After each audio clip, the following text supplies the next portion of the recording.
Всем привет! У нас есть дома робот-пылесос Xiaomi. Очень полезная вещь, просто одна из самых полезных в доме на уровне с посудомойкой.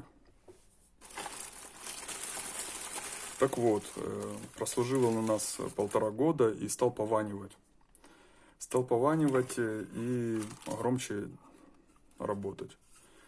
На форумах выяснилось, что подлежит замене вот такая вот улиточка или турбинка.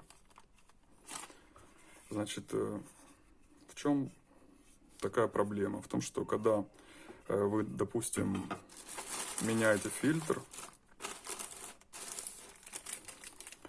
вот такой вот, и, например, споласкиваете его под водой, то он забивается очень мелкой пылью, и эта пыль как бы цементируется, и воздух через нее хуже проходит. Плюс, если вы используете турборежим, все это в совокупности приводит к тому, что вентилятор в этой улиточке, он крутится и задевает как-то там за корпус или за что-то. В итоге он начинает вонять. Запах такой, как будто паленая проводка. И вот эту улиточку я поменял, купил на Алиэкспресс. Это, кстати, родная. Здесь была сеточка наклеена, металлическая. Я ее снял и приклеил на ту, которую заказал. Она сейчас уже установлена в пылесосе, проверена, все работает, все отлично. Ссылочка под видео. Так что, если у вас тоже такие проблемы, вы можете смело заказывать по моей ссылке и ставить на пылесос. Сам процесс разбора пылесоса я не снял, но в интернете, на ютубе есть достаточно видео об этом. И, в общем, ничего сложного нет. Но готовьтесь к тому, что болтов очень много. И раскручивать придется много. Вот. Именно вот в частности из-за разборки робота-пылесоса была приобретена вот эта бита, про которую я вам уже в предыдущих видео рассказывал, потому что нужен доступ к этим болтам, которые глубоко сидят, и так оказалось, что вот отвертки не нашлось сразу. Она где-то есть, но когда нужно, ее нет, и вот я заказал, чтобы всегда была в наборе такая вот бита полезная.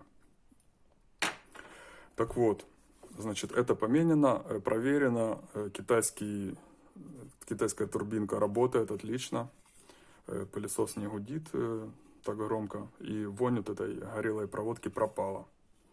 Это родной, тот такой же, но черного цвета. Ссылка в описании. Так, это откладываем. Еще было приобретено вот такой вот набор был приобретен. Давайте сразу все посмотрим. Как бы иногда пылесосу требуется профилактика, что какие-то детальки нужно поменять. Вещь полезная, постоянно работает, постоянно собирает пыль. Так вот очень много продавцов, которые продают похожий товар. И трудно было определиться, у кого покупать. Самое дешевое и не хотелось брать, и они действительно разные, разных производителей, и там отзывы сомнительные.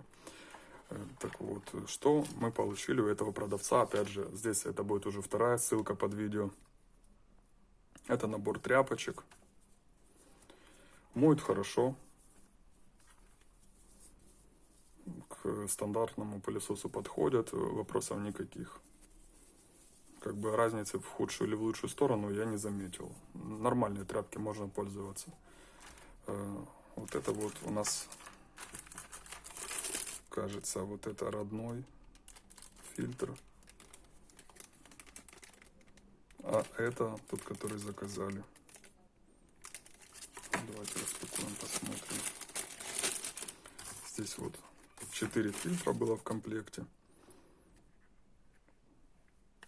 Ну, по размеру они не отличаются. Я вам скажу тоже, он уже работает с новым фильтром. Как видите, здесь их уже 3 плюс старый. И работает также все отлично, все хорошо. Плюс из того, что заметно, в новом фильтре появилась сеточка. Здесь пластиковая, мелкая.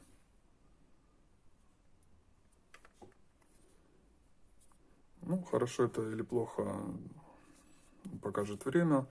По крайней мере, во-первых, я знаю, что пылесос этот ремонтопригодный, его смело можно брать, пользоваться. Это раз. Второе, на него есть запчасти, можно любую деталь, если поломалась, заменить. И такой момент по обслуживанию, что даже если вы промываете вот этот вот фильтр, или в будущем этот будет промываться, все равно мелкие поры этой бумаги забиваются, и воздух проходит все хуже, время от времени надо их менять. Еще люди опытные говорят, что хорошо вот эти старые фильтры иногда замачивать в каком-то растворе, например, ферри, и он всю эту грязь вытаскивает и снова пользоваться. Ну, в общем-то, можно и поменять иногда. Тем более стоит это все недорого, целый набор. Вот еще щеточка такая, другая щеточка как бы особо бесполезная. Здесь вот ножичек встроенный для того, чтобы волосы срезать, намотавшиеся на вал. Да, так вот, почему именно этот продавец? Потому что у него есть вот эта щетка, хотя наша вот за 1,5 года, как новая, мы пока не меняли. Здесь не цельно литая она, а вот здесь вот отдельная такая втулочка есть.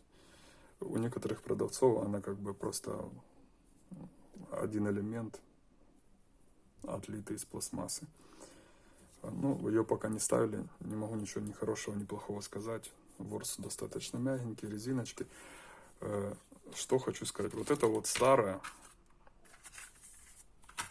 крутилка, щетка, а это новая. И сразу заметна разница, здесь 5 лопастей, здесь 3, здесь вот ворс такой вот искусственный, жесткий, а здесь вот вообще резиновые такие какие-то двойные щупальца. И мы поставили для проверки, хотя старая у нас вообще выглядит отлично. Я думаю, это из-за того, что у нас нет ковровых покрытий дома, а ламинат и кафельная плитка. Поэтому он не так затирается, плюс нет шерсти животных. Ну, просто убирает пыль. Поэтому, возможно, из-за этого он так хорошо сохранился, потому что работает практически каждый день. Поставили новую щетку, и она нам понравилась. Она убирает не хуже старой, может даже в чем-то лучше для нашего покрытия. Возможно, это лучше для ковров, а вот это для такого гладкого покрытия. Она как бы резиновая, так вот зацепляет и так все захватывает. Тоже рекомендую, можно брать. Ну и плюс еще были заказаны вот такие вот форсунки. Но мы пользуемся вообще без них, просто открываем, и чтобы больше воды выливалось, и он так уже работает очень давно, не поломался, хорошо моет, отмывает пол, но на всякий случай пускай будут. Вот такой вот наборчик, вот такая вот история про робот-пылесос. Заказывайте по ссылочкам, которые я оставил под видео. Всем пока, до скорой встречи. Ставьте лайк, комментарии, будет приятно услышать ваше мнение. Пока.